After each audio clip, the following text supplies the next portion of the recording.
ಅಂತೇಳಿ ನಾವು ಭಾಳ ದಿನದ ಬಂದ್ಕೊಂತಾನೆ ಇದೀವಿ ಒಯ್ಕೊಂತಿದ್ದೀವಿ. ಇವ್ರು ಏನು ಮೊದಲು ಕಣ್ಕೊಂಡಿಲ್ಲ. ಅವರು ಬರಗಾಲ ಸಿದ್ಧರು ಸತ್ತ ಮೇಲೆ ಯಾರಪ್ಪ ಮಾಧವನಂದ ತಾತನಂತೇಳಿ ಅದು ಶಿಷ್ಯನ ಮಾಡ್ಕೊಂಡ ಸಾಯ ಮುಂದ್ಗಡೆ ಆತ ಇದ್ದಾಗ ಅವಾಗ ಬರ್ತಾನೆ ಇದ್ರು. ಇವತ್ತು ಜನರ ಒಳ್ಳೆಗೋಸ್ಕರ ಒಬ್ಬ ಸ್ವಾಮಿ ಈಗ ಕಾವಿ ಬಟ್ಟೆ ಹಾಕೊಂಡು ಆತೇನು ಮಕ್ಕಳೆಲ್ಲ ಮರಿಯಲ್ಲ, ಇಲ್ಲಿ ಏನು ಆಶಯದ ಮನುಷ್ಯರಲ್ಲ ಅವರು.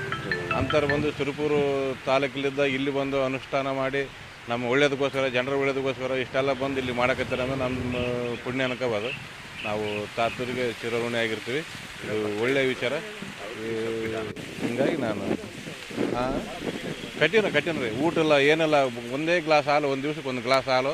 ಆಮೇಲೆ ಒಂದು ದಿವ್ಸ ಕೇಳಿದ್ವಿ ನಾವು, ಕುಂದ್ರ ದಿವಸ ಸಾಯಂಕಾಲ ಕೇಳಿದ್ವಿ, ಸರ್ ಈಗ ಏನಾರ ಪಟ್ಟಿ ಗಿಟ್ಟಿ ಮಾಡಿ ನಿಮ್ಗೆ ಏನಾರ ರೊಕ್ಕದ ವ್ಯವಸ್ಥೆ ಅದಕ್ಕನ್ನು ಬೇಕಾತಂದ್ರೆ ಏನೋ ಮಾಡೋಕ್ಕಂದ್ರೆ ನಾನು ಹೆಸರು ಕೆಡಿಸ್ಬೇಕಂತ ಮಾಡಿರಿ ಅಂದ್ರೆ ಯಾರನ್ನೂ ₹1 ಕೇಳ್ಬೇಡ್ರಿ. ರೊಕ್ಕ ಮಾತ್ರ ಯಾರನ್ನೂ ₹1 ಕೇಳಂಗಿಲ್ಲ.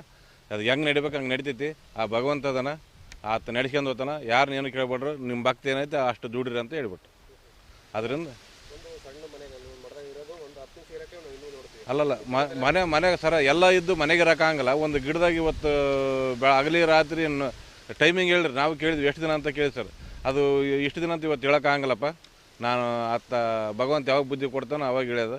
ಇದು 101 ದಿವ್ಸನೂ ಆಗ್ಬೋದು, ಇದು 51 ದಿವ್ಸನೂ ಆಗ್ಬೋದು, ಟೈಮಿಂಗ್ ಹೇಳಿಲ್ಲ. ಆದರೂ ದೊಡ್ಡ ಶಾಸ್ತ್ರ ಇದು. ಇಂಥ ಕಾಡಿನಾಗ ಇಂಥ ಗಿಡದಾಗ ಬೆಳ್ತಾನೆ ಹಗಲಿ ರಾತ್ರಿ ಇರ್ಬೇಕಂದ್ರೆ ಹುಡುಗಾಟದ ಮಾತಲ್ಲ. ಅದೊಂದು ದೇವ್ರ ಸ್ವರೂಪ ಅಂತಲೇ ಹೇಳ್ಬೋದು. ಬಾದಾಪುರ ಅಂತ ಸುರಪುರ ತಾಲೂಕು ರೀ, ಬಾದಾಪುರದವರು.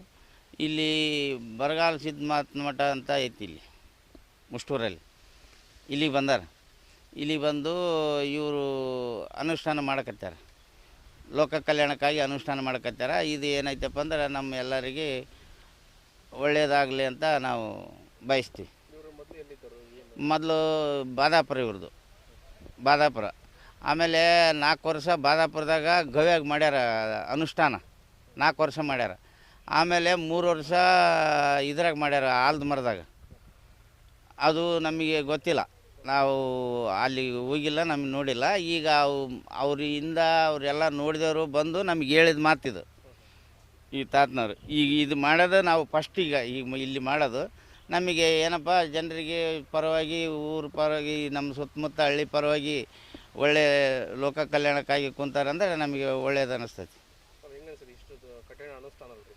ಕಠಿಣ ಅನುಷ್ಠಾನ ನಾವು ನೋಡಿಲ್ಲ ರೀ. ಮತ್ತು ಇದೇ ಫಸ್ಟ್ ನಾವು ಈಗ ಅಜ್ಜಾರ ನೋಡೋದು. ಖುಷಿ ಅನ್ನಿಸ್ತೈತಿ. ಕುರಿ ಮುದುಕಪ್ಪ ಅಂತ.